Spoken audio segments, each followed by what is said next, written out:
आज हम भारतीय संविधान के अंतर्गत न्यायिक सक्रियता या जुडिशियल एक्टिविज्म की बात करेंगे।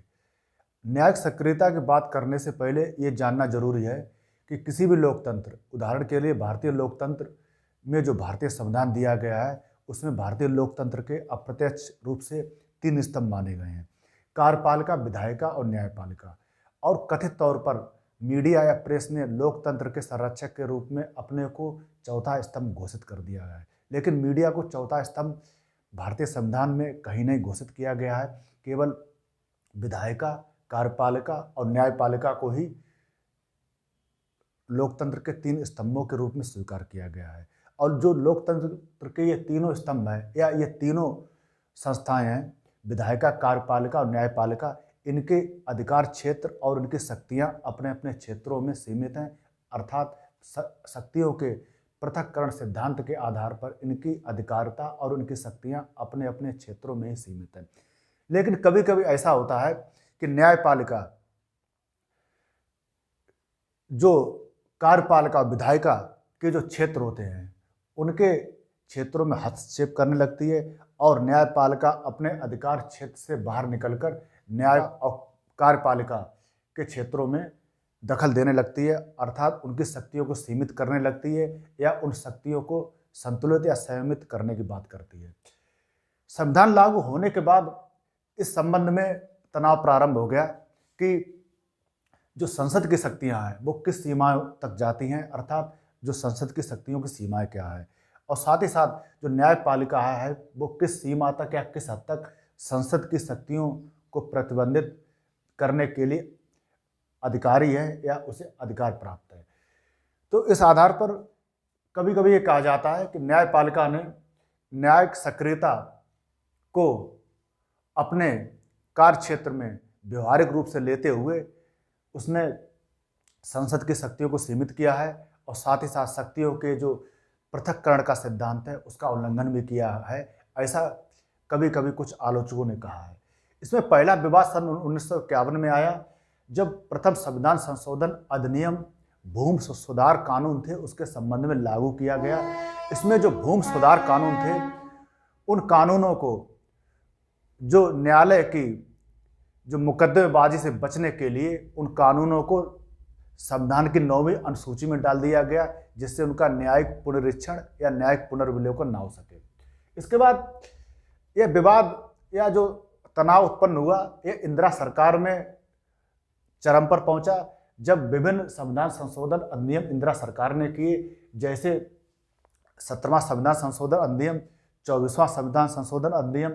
25वां, 39वां और 42वां। इन संविधान संशोधन अधिनियमों के द्वारा इंदिरा सरकार ने न्यायालय की शक्तियों को सीमित करने का प्रयास किया या उनकी शक्तियों को छीनने की कोशिश की गई। लेकिन सुप्रीम कोर्ट के पास ऐसे विभिन्न जो संविधान संशोधन अधिनियम थे उन्हें असंवैधानिक घोषित कर दिया। इन मामलों में मुख्य रूप से जो मामले आए, गोलकनाथ का केस 1967 में आया, इसके बाद केशवानंद भारती का केस 1973 में आया, मिनर्वा मिल्स का केस 1980 में आया, इसके बाद वामन राव का केस 1981 में आया। इसके बाद अगर भारत में न्यायिक सक्रियता के अंतर्गत जो न्यायपालिका है उसने निम्नलिखित कदमों को शामिल किया है। आमतौर पर जो संविधान के आलोचक उन्होंने ऐसी व्याख्या की है, जैसे जो न्यायालय है, संविधान की जो मौलिक व्याख्याएं हैं या उसका जो बेसिक स्ट्रक्चर है या उसका जो आधारभूत ढांचा है, उसकी व्याख्या इस प्रकार करती है जिससे संविधान का अर्थ ही बदल जाए या उसका प्रारूप ही बदल जाए और कार्यपालिका और विधायिका उस प्रारूप या अर्थ के अनुसार ही शासन या प्रशासन चलाने के लिए बाध्य हो जाए। अर्थात दूसरे शब्दों में ये कह सकते हैं कि संसद या संबंधित राज्य के विधानमंडल इन बदलाव या बदले हुए अर्थ के अनुसार ही कानून बनाएं या उन कानूनों को बनाने के लिए बाध्य हो जाएं और उन्हें लागू करने के लिए बाध्य हो जाएं। अनुच्छेद 21 में एक शब्दावली है, विधि द्वारा स्थापित प्रक्रिया। इसके बाद इसका उदाहरण दिया जाता है कि अनुच्छेद 21 में एक शब्दावली है, विधि द्वारा स्थापित प्रक्रिया। इस शब्दावली की व्याख्या करते हुए सुप्रीम कोर्ट ने मेनका गांधी बनाम भारत संघ 1978 के मामले में जो न्यायिक सक्रियता थी उसकी पूरी तौर पे प्रथम बार व्याख्या की और ये बताया कि अप्रत्यक्ष रूप से यह बताया न्यायिक सक्रियता इस मामले का प्रतिनिधित्व करती है। इस प्रकार अनुच्छेद 21 में जो प्राण का अधिकार है, इसके अंतर्गत आजीविका पाने का अधिकार, प्राथमिक शिक्षा पाने का अधिकार और प्राइवेसी का अधिकार जैसे असंख्य अधिकारों को अनुच्छेद 21 के तहत न्यायपालिका ने शामिल किया है, न्यायिक सक्रियता को बढ़ावा देते हुए। इसके बाद न्यायिक सक्रियता का अन्य उदाहरण देखते हैं कि जब न्यायपालिका कार्यपालिका के क्षेत्र में सीधे सीधे दखल देने लगती है, उसके पास कुछ ऐसे महत्वपूर्ण मामले आते हैं जब न्यायपालिका बाध्य हो जाती है महत्वपूर्ण मामलों में सीधे सीधे दखल देने के लिए और सरकार को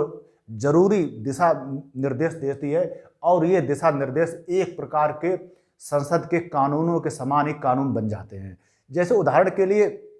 जो MC मेहता बनाम तमिलनाडु राज्य का एक केस हुआ था 1996 में। इस मामले में न्यायालय ने बच्चों के अधिकारों या बाल अधिकारों के संबंध में महत्वपूर्ण दिशा निर्देश सरकार को जारी किए थे और ये एक प्रकार के कानून बन गए। इसके बाद दूसरा उदाहरण आता है जो महिलाओं का यौन उत्पीड़न है उनके कार्यस्थल पर, उसे रोकने के संबंध में जो राजस्थान में एक मामला आया था 1997 में, विशाखा बनाम राजस्थान राज्य। इसके अंतर्गत सुप्रीम कोर्ट ने विशाखा गाइडलाइंस या विशाखा दिशा निर्देश जारी किए जो एक प्रकार के सख्त कानून बन गए और महिलाओं के यौन उत्पीड़न रोकने की दिशा में ये मील का पत्थर साबित हुए, और ये अभी भी अनवरत 1997 से लेकर अभी भी ये कानून या उसके दिशा निर्देश है कानून के रूप में लागू हो रहे हैं या किए जा रहे हैं। इसके बाद बात आती है जो न्यायिक सक्रियता का अगर प्रसिद्ध उदाहरण की बात की जाए तो इसमें जो जनहित याचिकाएं हैं और लोकहित वाद है जिन्हें PILs कहा जाता है, उनको स्वीकार करना न्यायिक सक्रियता का जो प्रसिद्ध उदाहरण है उसमें शामिल किया जाता है। अभी हाल ही में सुप्रीम कोर्ट ने केंद्र सरकार को सामुदायिक रसोई देश भर में चलाने के लिए सख्त दिशा निर्देश दिए और साथ ही साथ राज्यों को केंद्र के साथ ठोस योजना बनाने के लिए कहा और योजना को व्यवहारिक रूप प्रदान करने के लिए कहा और कार्यान्वित करने के लिए कहा। और सुप्रीम कोर्ट ने इसमें एक सख्त टिप्पणी भी की कि जो सामुदायिक रसोई है उसे लागू करना पूरे देश में एक कल्याणकारी राज्य का कर्तव्य है, क्योंकि कल्याणकारी राज्य में ये माना जाता है कि व्यक्ति कुपोषण या भुखमरी से न मर सके। इसके अंतर्गत सुप्रीम कोर्ट ने केंद्र सरकारों को एक कल्याणकारी राज्य की आवश्यक और महत्वपूर्ण भूमिका निभाने के लिए भी कहा है। तो ये तो हुआ न्यायिक सक्रियता का संक्षिप्त परिचय।